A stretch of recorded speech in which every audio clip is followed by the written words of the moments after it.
तो कैसे हैं आप सब। स्टॉक मार्केट के इस कोर्स की इस पहली वीडियो में आज हम जानेंगे कि स्टॉक मार्केट क्या है।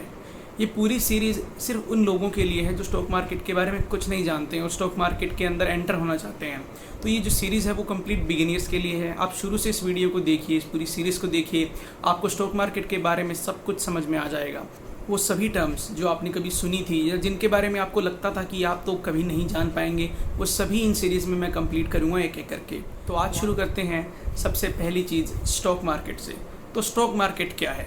स्टॉक मार्केट जानने से पहले ये ज़्यादा ज़रूरी है कि आप जानें कि स्टॉक क्या है। देखिए, जब भी किसी कंपनी को कैपिटल की रिक्वायरमेंट होती है तो कंपनी के पास मेजरली दो ऑप्शन होते हैं अपनी कैपिटल रेज करने के लिए।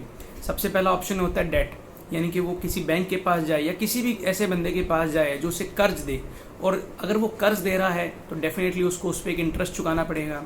और देखिए, जब भी कोई कंपनी बैंकरप्ट होती है या जब भी कंपनी घाटे में चल रही होती है तो कंपनी सबसे पहले लायबल होती है अपने उन डेट को पे करने के लिए जो उन्होंने लोन के माध्यम से लिए हैं या दूसरे किसी माध्यम से लिए हैं जिन पे उनको इंटरेस्ट पे करना पड़ता है।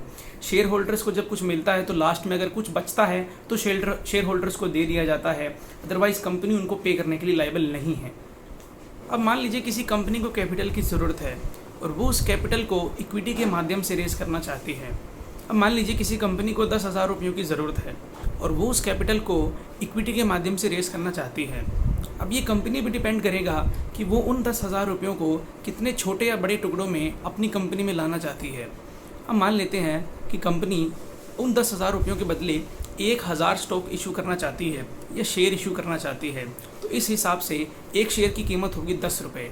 अब मान लीजिए मुझे उस कंपनी के 20 शेयर खरीदने हैं तो मुझे उस कंपनी को 200 रुपये देने होंगे और मुझे उस कंपनी के 20 शेयर मिल जाएंगे। इसी तरह अगर आप उस कंपनी के 100 शेयर खरीदना चाहते हैं तो आपको उस कंपनी को 1,000 रुपये देने होंगे। 1,000 रुपये देने के बाद उस कंपनी के शेयर आपके डीमैट अकाउंट में ट्रांसफ़र कर दिए जाएंगे। तो यही छोटे छोटे टुकड़े जो कंपनी अपनी कैपिटल रेज करने के लिए मार्केट में इशू करती है, इसे मार्केट की भाषा में शेयर या स्टॉक कहा जाता है। ये शेयर या स्टॉक आपको कंपनी में एक हिस्सेदार बना देता है। अब कंपनी को जो भी मुनाफा या घाटा होगा उस शेयर के पीछे आपको वो मिल जाएगा। तो ये था एक स्टॉक। आशा करता हूँ कि आपको स्टॉक समझ में आ गया होगा कि स्टॉक किसे कहते हैं। अब बात करते हैं कि स्टॉक मार्केट क्या होता है।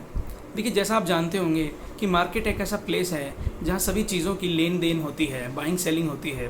तो डेफिनेटली स्टॉक मार्केट भी एक ऐसा प्लेस है जहाँ केवल स्टॉक्स की लेन देन होती है। अब इंडिया में दो स्टॉक मार्केट हैं, एक है NSE यानी कि नेशनल स्टॉक एक्सचेंज और दूसरा है BSE यानी कि बॉम्बे स्टॉक एक्सचेंज। ये दोनों मार्केट ही मुंबई में स्थित हैं। आप इन्हें स्टॉक एक्सचेंज कह लीजिए या स्टॉक मार्केट, एक ही बात है। ये दोनों बोर्ड जो हैं या ये दोनों मार्केट जो हैं, इनमें जितनी भी कंपनियों को अपने शेयर इशू करने हैं वो इनमें लिस्टेड होनी ज़रूरी है। जो भी कंपनी इन दोनों एक्सचेंज में से किसी एक में लिस्टेड नहीं है वो कंपनी अपने शेयर इशू नहीं कर सकती। इसलिए किसी भी कंपनी को अपने शेयर इशू करने के लिए BSE या NSE में रजिस्टर होना ज़रूरी है। आगे आने वाली वीडियोज़ में हम जानेंगे कि सेंसेक्स और निफ्टी क्या होता है, कैसे शेयर्स की बाइंग और सेलिंग होती है, ऑफलाइन या ऑनलाइन ब्रोकर्स क्या होते हैं, और बहुत कुछ आपको इस पूरी सीरीज़ में जानने को मिलेगा। तो इस सीरीज़ को पूरा देखिएगा। धन्यवाद।